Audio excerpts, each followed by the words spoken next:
Next up on Boring Gear Reviews, we have the audio disruption device's Lofi Atmosphere Generator.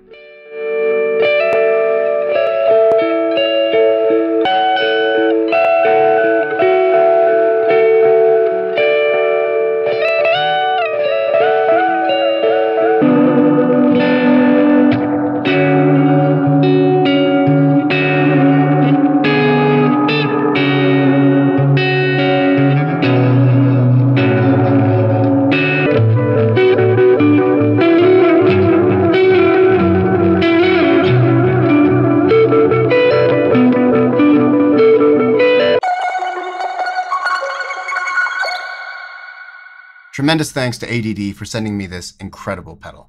Alright, so what we have here is a modulated dual delay that is capable of all the typical delay stuff, plus just endless amounts of texture and faux reverb and just gorgeous modulation that can be controlled via foot switch, via light sensor. It's just a truly unique and really beautiful sounding pedal.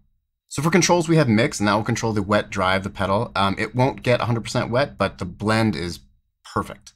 Below that, we have a series and parallel control, so you can blend if the delays are running side by side or into one another. Next up, we have Regen 1, which will control the repeats or feedback of delay line 1. And below that, we have Regen 2, which will control the same thing for delay line 2. Then we have Time 1 and Time 2, which will control the speed or rate of the delay for their respective lines.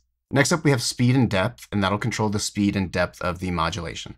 Below that, we have a two-way toggle switch for line 1 and line 2. This will decide which delay line gets the modulation applied to it. I've never seen that control in a delay pedal, and it's super cool and very fun to use here. And our last knob is a waveform modulation. So we have a light sensor. So using this light sensor in the middle, you can trigger on or off the modulation. Next, we have like a random setting. Then we have a square wave and a triangle wave. The left foot switch labeled Start will engage or bypass the pedal, and the right foot switch labeled Animate will toggle on or off the modulation. For today's demo, I'm using my 2021 Dunnable Yeti Custom, and this has Dunnable Grizzly pickups that are custom wound to be low output and unpotted. Then we will be running into my Universal Audio Apollo X6, and then using the Softtube JMP 2203 amp plugin.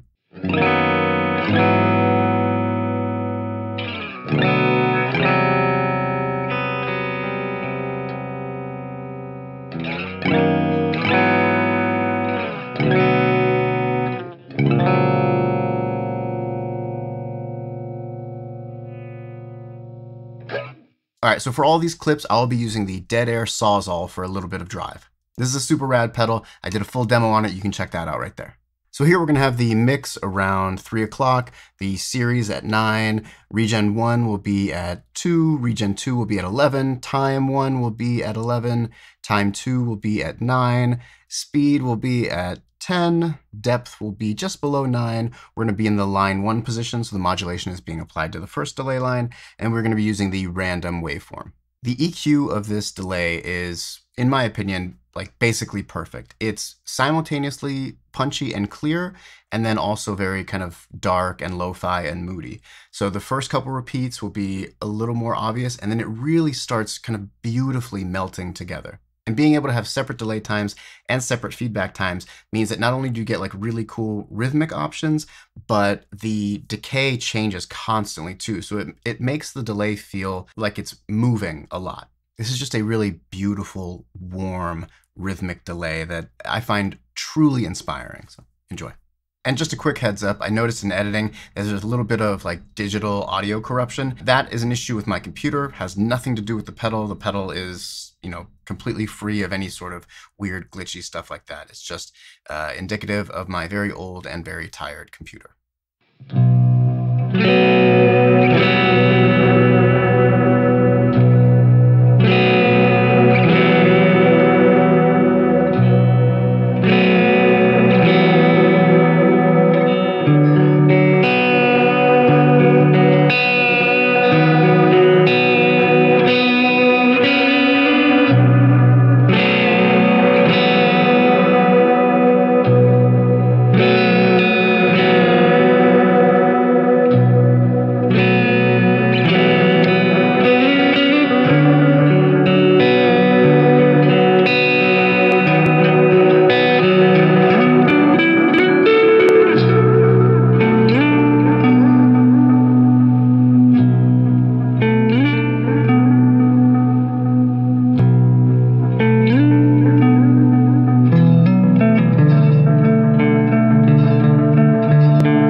All right, next up we will have the mix still at 3 o'clock. We're going to roll the series parallel all the way clockwise to the parallel side.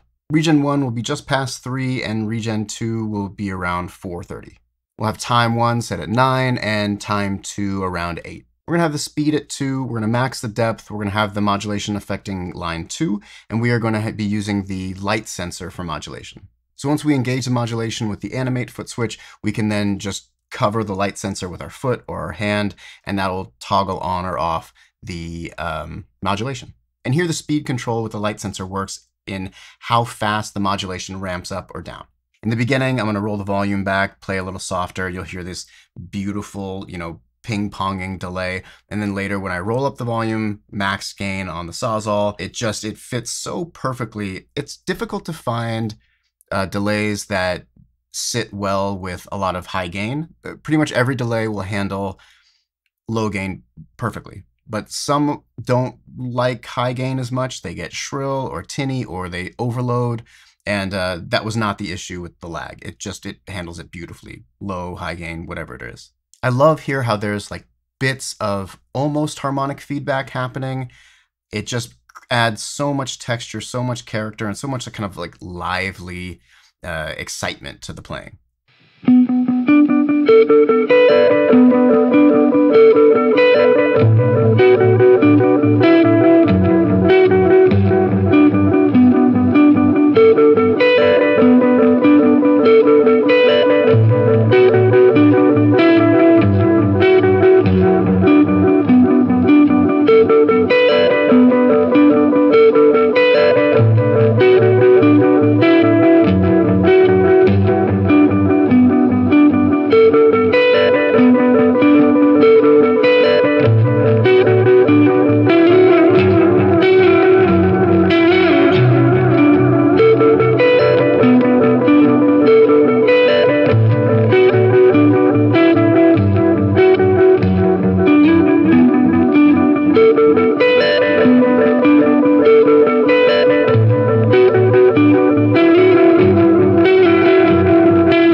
So next up, we're going to do like a faux reverb. We're going to have the mix around 2.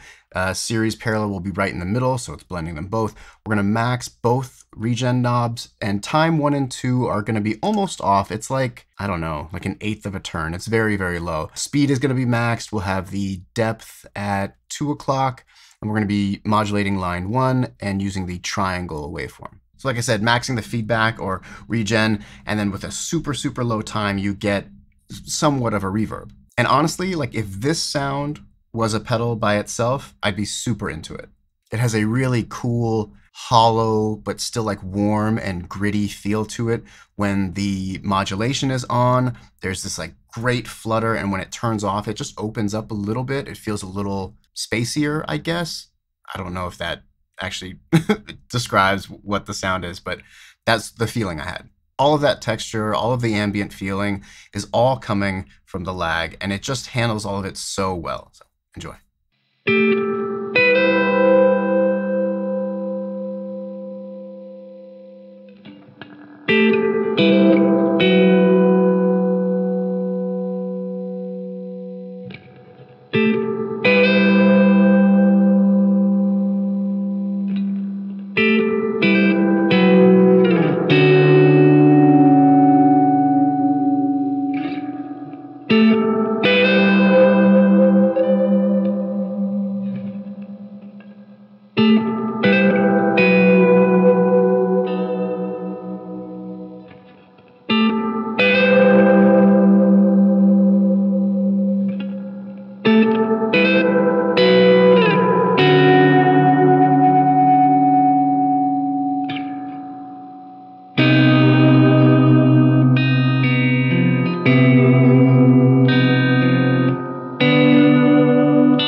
And now we're going to have the mix at noon. The routing knob will be around 2 o'clock.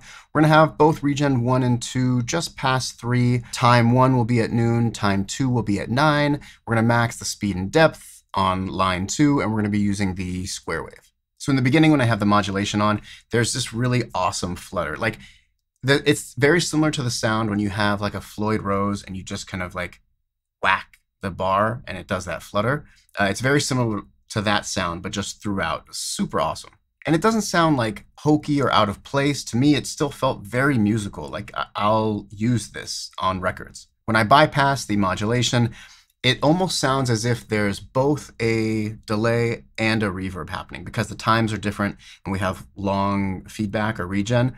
You get this really cool effect where it feels like there's a reverb and delay at the same time. And I really can't stress it enough. The EQ of this pedal is just so spot on that I couldn't imagine, like, you could put a tone control there and you could have some cool effects, but it's so not necessary. It's just EQ'd so, for my taste, so beautifully and perfectly that, anyway, just an awesome sound. Enjoy.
And that's a wrap on the Audio Disruption Devices Lofi Atmosphere Generator. This is a pedal I've been looking at for a long time, and I'm so thrilled that I finally have it on the channel. I mentioned this with the failed transmission distortion pedal from A.D.D that I think aesthetically, they're some of my favorite pedals. I love this design, the layout, it feels great in your hand. The sounds are just insane. This thing is a true gem. Can't say enough good things about it. If you dig it too, click the links in the description below. Links to everything from A.D.D and everything else I'm using, including the Sawzall and everything else.